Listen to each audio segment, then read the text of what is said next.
Bismillahirrahmanirrahim. Kami dari kelompok 9. Perkenalkan, nama saya Najwa Akila Janipah. Nama saya Naila Janan Jahira. Di sini kami akan membahas materi tentang perkembangan peradaban Bani Umayyah I di Damaskus. Baik, saya akan menjelaskan perkembangan peradaban Bani Umayyah I di Damaskus. Yang pertama ada Badan Pengadilan. Badan Pengadilan ini dibagi menjadi 3 macam, yaitu yang pertama Al-Qadaw, hakimnya bergelar Al-Qadi, tugasnya mengurus perkara-perkara yang berhubungan dengan agama.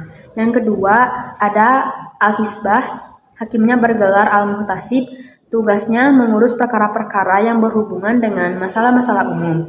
Dan yang ketiga ada An-Nador fi Madalim, hakimnya bergelar Qadil Madalim, tugasnya menyelesaikan surat-surat, menyelesaikan perkara-perkara yang berhubungan dengan 2 pengadilan tersebut, yaitu Al-Qadaw dan Al-Hisbah. Kemudian ada Adawawin, yaitu untuk mengurus tata usaha pemerintahan. Daulah Umayyah ini mendirikan 4 dewan atau 4 kantor pusat, yaitu yang pertama Diwanul Khoroj, yang kedua ada Diwanul Rasail, yang ketiga ada Diwanul Mustagilat Al-Mutanawiyah, dan yang keempat ada Diwanul Khotim. Keempat dewan ini memiliki tanggung jawab dan tugas, yaitu untuk mengurus surat-surat lamaran raja, menyiarkannya, menstempel, dan lain-lain. Al-Imarah ala al-Buldan. Daulah Umayyah membagi daerah Mamlakah Islamiyah menjadi 5 wilayah besar. Yang pertama, Hijaz, Yaman, dan Najd atau pedalaman Jazirah Arab, Irak Arab, dan Irak Ajam. Yang kedua, Aman dan Bahrain, Karman dan Sajistan, Kabul dan Khurasan. Yang ketiga, negeri-negeri di belakang sungai, dan Sind serta sebagian negeri Punjab. Yang keempat, Mesir dan Sudan, Armenia, Azerbaijan, dan Asia Kecil. Dan yang kelima, Afrika Utara, Andalusia, Sandridina, dan Baliar. Setiap wilayah besar diangkat seorang Amirul Umaro atau gubernur jenderal yang di bawah kekuasaannya terdapat beberapa orang amir atau gubernur yang mengepalai suatu wilayah. Dalam rangka pelaksanaan kesatuan politik bagi negeri-negeri Arab, Khalifah Umar ini mengangkat para gubernur jenderal yang berasal dari orang-orang Arab. Politik ini dijalankan terus oleh khalifah-khalifah sesudahnya, termasuk para khalifah Daulah Umayyah.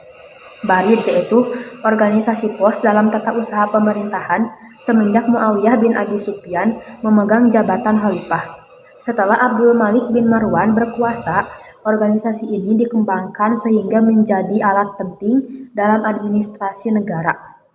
Yang kedua ada Syurtah, yaitu organisasi kepolisian, dilanjutkan dan dikembangkan pada masa Daulah Umayyah. Pada mulanya, organisasi ini menjadi bagian dari organisasi kehakiman, yang tugasnya yaitu melaksanakan perintah hakim dan keputusan-keputusan pengadilan yang kepalanya sekaligus sebagai pelaksana al-hudud. Kemudian organisasi kepolisian ini terpisah dari kehakiman dan berdiri sendiri, dengan tugas mengawasi dan mengurus soal-soal kejahatan. Khalifah Hisam ini memasukkan dalam organisasi kepolisian satu badan yang bernama Nidamul Ahdas, dengan tugas hampir serupa dengan tugas tentara, yaitu semacam brigade mobil. An-Nidam Al-Mali merupakan organisasi keuangan atau ekonomi, yaitu sumber pemasukan keuangan pada zaman Daulah Umayyah, sedangkan Masarik Baitul Mal yaitu pengeluaran keuangan pada masa Daulah Umayyah, yaitu untuk yang pertama gaji para pegawai dan tentara serta biaya tata usaha pemerintahan. Yang kedua, pembangunan pertanian termasuk irigasi dan penggalian terus-terusan. Yang ketiga, biaya orang-orang hukuman dan tawanan perang. Yang keempat, biaya perlengkapan perang. Yang kelima, hadiah-hadiah kepada para pujangga dan para ulama. Selain itu, para khalifah Umayyah menyediakan dana khusus untuk dinas rahasia. Organisasi pertahanan pada masa Daulah Umayyah sama seperti yang telah dibuat oleh Khalifah Umar, hanya lebih disempurnakan. Pada masa Khulafaur Rasyidin, tentara Islam adalah tentara sukarela, sedangkan pada masa Daulah Umayyah, orang masuk tentara kebanyakan dengan paksa atau setengah paksa, yang dinamakan Nidamut Tajnidil Ijbari, semacam undang-undang wajib militer politik ketentaraan pada masa ini adalah Arab oriented, di mana anggota tentara harus terdiri dari orang-orang Arab. Organisasi tentara pada masa ini banyak mencontoh organisasi tentara Persia, pada masa Khalifah Utsman telah dimulai dibangun angkatan laut tetapi sangat sederhana. Muawiyah membangun armada musim panas dan armada musim dingin yang kuat dengan tujuan untuk yang pertama mempertahankan daerah-daerah Islam dari serangan armada Romawi dan yang kedua memperluas dakwah Islamiyah. An-Nidam Al-Qadai. Pada masa Daulah Umayyah, kekuasaan pengadilan telah dipisahkan dari kekuasaan politik. Kehakiman pada zaman itu mempunyai dua ciri, yaitu yang pertama, seorang qadhi memutuskan perkara dengan ijtihadnya karena pada waktu itu belum ada lagi mazhab 4 atau mazhab yang lainnya. Pada masa itu, para qadhi menggali hukum sendiri dari Al-Quran dan As-Sunnah dengan jalan berijtihad.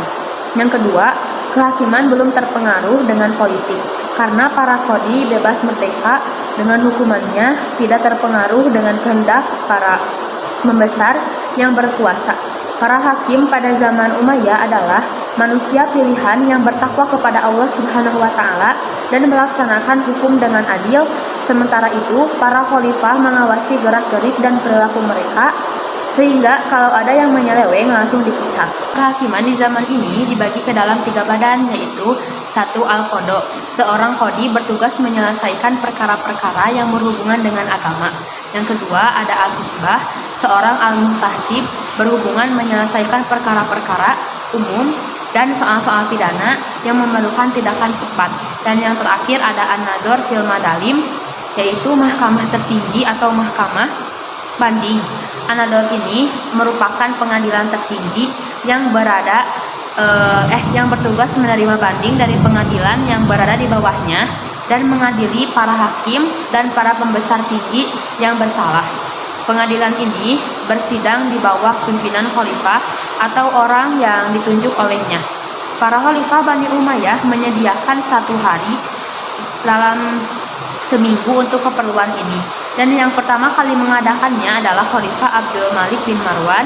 Seperti mahkamah-mahkamah yang lain, mahkamah Madalin ini diadakan dalam masjid.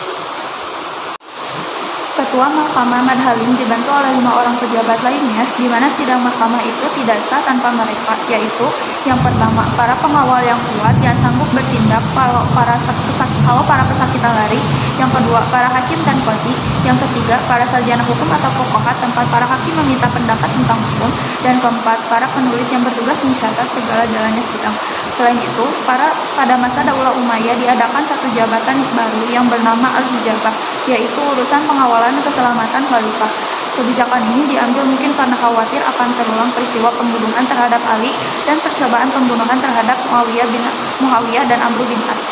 Oleh karenanya, diadakan penjagaan yang ketat terhadap diri khalifah sehingga siapapun tidak dapat menghadap sebelum mendapat izin dari para pengawal atau hujjah. Kepala pengawalan keselamatan khalifah adalah jabatan yang sangat tinggi dalam istana kerajaan. Ketika Khalifah Abdul Malik bin Marwan melantik kepala pengawalnya, antara lain dia memberi amanat, "Engkau telah kuangkat menjadi kepala pengawalku. Siapapun tidak boleh masuk menghadap tanpa izinmu kecuali muazin, pengantar pos, dan pengurus dapur." Warisan peradaban. Wujud kebudayaan fisik berupa hasil aktivitas perbuatan dan karya manusia dalam masyarakat Islam pada masa Bani Umayyah tampak sekali. Wujud kebudayaan fisik berupa hasil aktivitas perbuatan dan karya manusia dalam masyarakat Islam pada masa Bani Umayyah tampak sekali seperti bangunan istana, masjid, dan rumah sakit. Istana-istana yang didirikan sebagai tempat beristirahat di padang pasir pada masa ini antara lain Qusair Amroh dan Al-Mushata. Masjid pertama di luar Semenanjung Arab dibangun pada masa ini antara lain Katedral Estejon di Damaskus dirubah menjadi masjid. Bahkan katedral yang di Hims di pusat kota Suriah digunakan sekaligus untuk menjadi masjid dan gereja. Nah, sekian pembahasan tentang perkembangan peradaban Bani Umayyah I Damaskus. Semoga bisa bermanfaat bagi teman-teman sekalian dan bisa dipelajari dengan baik. Sekian dari kami. Wassalamualaikum warahmatullahi wabarakatuh.